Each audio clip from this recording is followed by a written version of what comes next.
Ayan mga kababayan, magandang umaga ulit sa inyo lahat. Ngayong umaga po ay uwi na kami ng Davao at kasama namin si Russell andun sa sasakyan. So habang papauwi kami mga kababayan is bisitahin na din natin. Binisita na rin namin yung Pugong Biyahero Village Phase 4. Ayan sa likod ko. So ipakita natin sa inyo mga kababayan kung ano na nga ba yung improvement dito sa Pugong Biyahero Village Phase 4. At malaki na yung pagbabago dito mga kababayan. Yung tulay is talagang naumpisahan na, yung kalsada doon sa taas is na simento na mga kababayan. So dito na lang hindi pa na simento. At ngayon ay ipakita natin ang kabuuan ng Pugong Biyahero Village Phase 4. Let's go. Ayan mga kababayan, so ayun po yung Pugong Biyahero Village Phase 4. Ayan yung mga bahay, may amakan. So andun na sina Sir Paul mga kababayan. Itong bahay na to is naglagay siya na extension, kaya lang kulang yung kanyang bubong. Trapa lang yung kanyang diskarte. So kunti lang sila dito mga kababayan. Bilangin natin 2, 4, 6, 8, 10 houses dito sa Pugong Biyahero Village Phase 4. Ang daming mga kabataan. Grabe, ang dami oh. Ang daming nakatira dito. Grabe mga kababayan, dami nila. Ito yung ano dito mga kababayan, paligid. So dyan may ginagawang tulay. Ayun na, may beam na, may I-beam. Maraming mga malaking makinaryas na nandyan doon sa taas nagtatrabaho sa daan. Ito yung pag magiging highway na ito mga kababayan ay talagang napakaganda na. Dire-diretso na yung biyahe pumunta dito papuntang Bukidnon. Tagus to ng Bukidnon mga kababayan, yung pinuntahan namin kahapon doon sa Bunlak. Doon to Tagus mga kababayan, at Tagus din to ng Talaingod. So ito ay nasa Agusan. At pag nandito kami mga kababayan, makikita ko ang ngiti sa mga mukha ng mga taga rito, yung mga katutubo, kapatid nating katutubo na bigyan ng bahay, kasi alam nila na pag makarating kami dito ay meron silang matatanggap na kaunting biyaya galing sa Pugong Biyahero. Ayan. So yung paligid nila mga kababayan, no? Yung mga bahay nila dati, nila Juby, lalo na kay Juby, dito yun nakatirik mga kababayan. Yung iba nandun sa sulok-sulok. So pinababa namin sila at pinagawa ng bahay rito. So ayan na sila mga kababayan, nabuo na. Talagang isang community na sila o isang purok dito sa Agusan. So matagal-tagal din kaming hindi nakabalik dito mga kababayan. Dulot na rin ng mga misyon namin sa ibang lugar. Kasi po ay lumilibot-libot kasi kami mga kababayan, hindi kami mag-stay sa isang lugar. Kaya bihira na lang namin mapunta rito, mabisita rito. Ngayon ay nabisita na talaga namin. Napuntahan namin si Russell at nakapunta rin kami ng mga iba't ibang dako na lugar doon sa Bunlak, sa part ng Agusan pa rin mga kababayan. Pero malapit na doon sa Bukidnon, sa Malaybalay, sa may Kabanglasan. So doon kasi kami dumaan sa kabila, doon sa may Talaingod. Kaya inikot namin dito papuntang Agusan at gusto ng Laak. So dito kami dadaan ngayon kasi maganda yung daanan dito, simentado na. So ang kaganapan dito po ay pinapunta ni Sir po lahat ng mga tao sa Pugong Biyahero Village Phase 4 kasi binibigyan niya ng kaunting tulong mga kababayan. So panoorin nyo po sa vlog ni Sir Paul ang mga ganapan dyan. So makikita nyo ang mga ngiti ng ating mga kababayan na mga katutubo.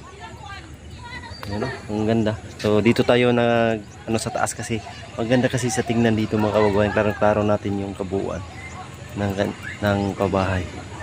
Ayan.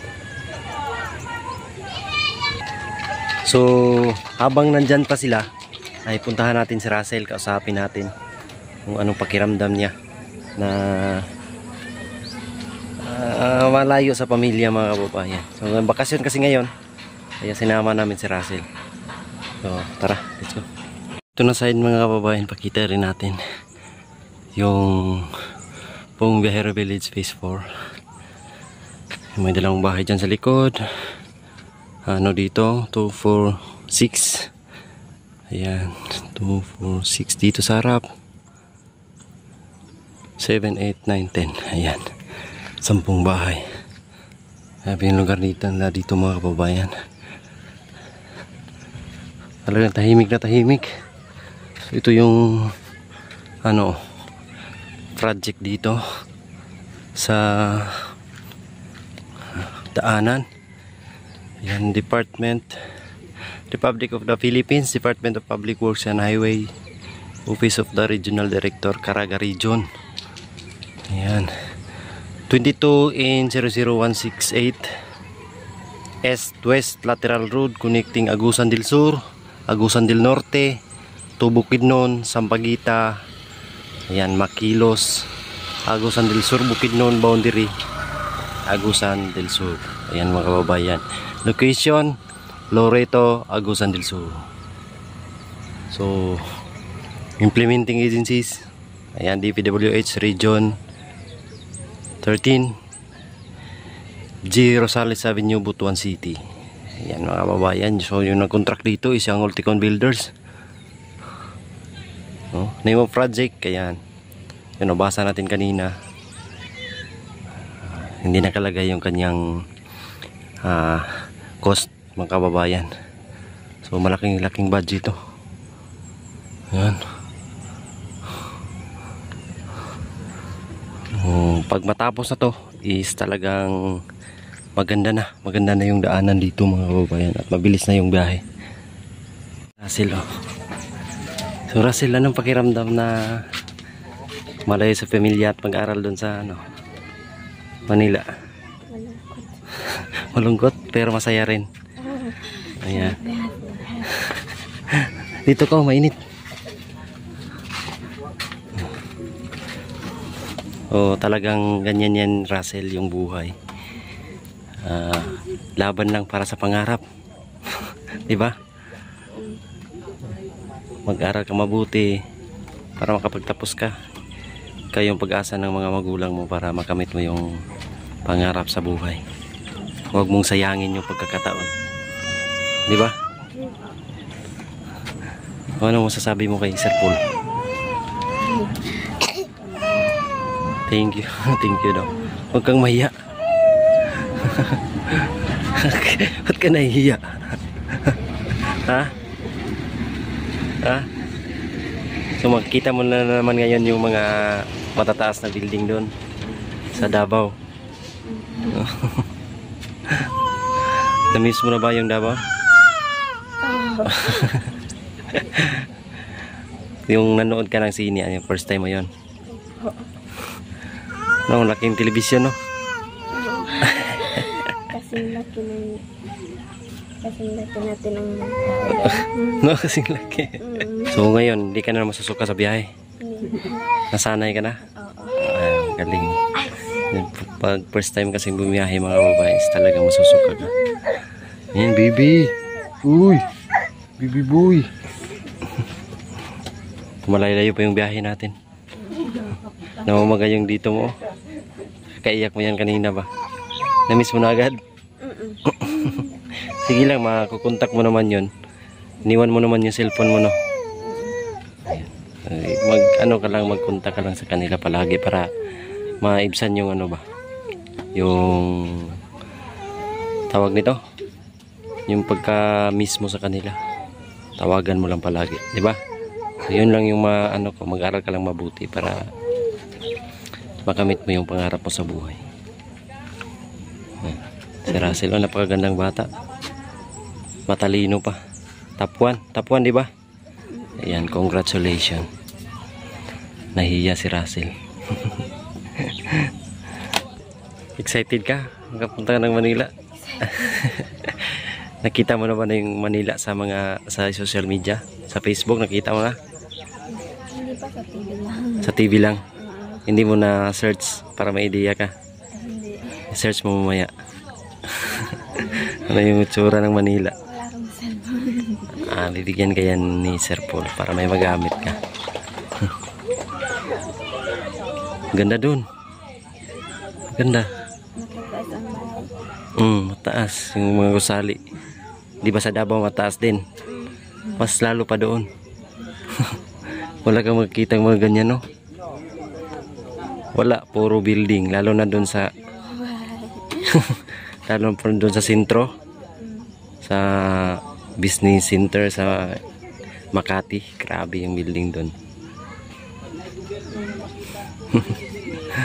Basta i-grab mo lang yung opportunity. Pursue mo ba para makapagtapos ka ng pag-aaral. Pagdating ng panahon, hindi ka na mahirapan, makatulong ka pa sa lalo na sa kapatid mo at magulang.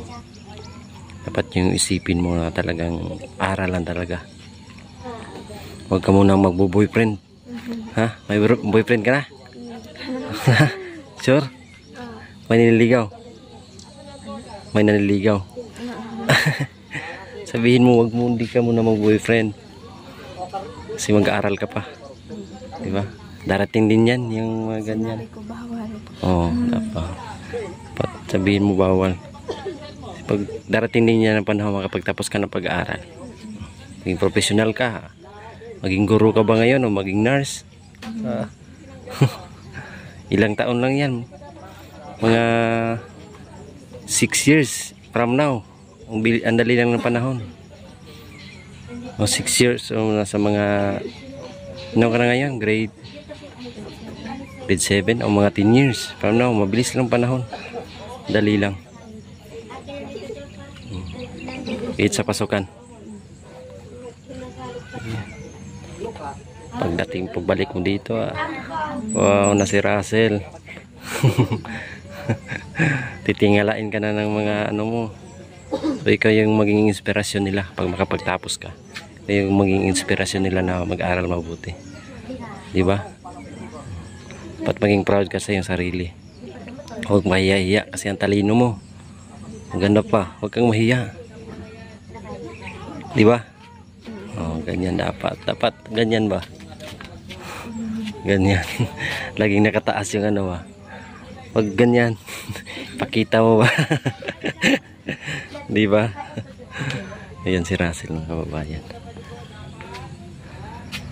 So yun mga kababayan. At uwi na kami. Share natin yung Bumbihero Village Phase 4. Ganun pa rin yung mga bahay mga kababayan. At nakausap din natin si Russell. So nabigyan natin ng kunting payo para sa kanya, para sa hinaharap. Yan, so biyahe na kami papuntang Davao. Magbabay ka na Russell. Dito Russell, harap. Yan. Bye bye. Yan, si Russell. So ayun lang po mga kababayan. Maraming salamat sa inyong lahat. God bless us all. We love you. Bye bye.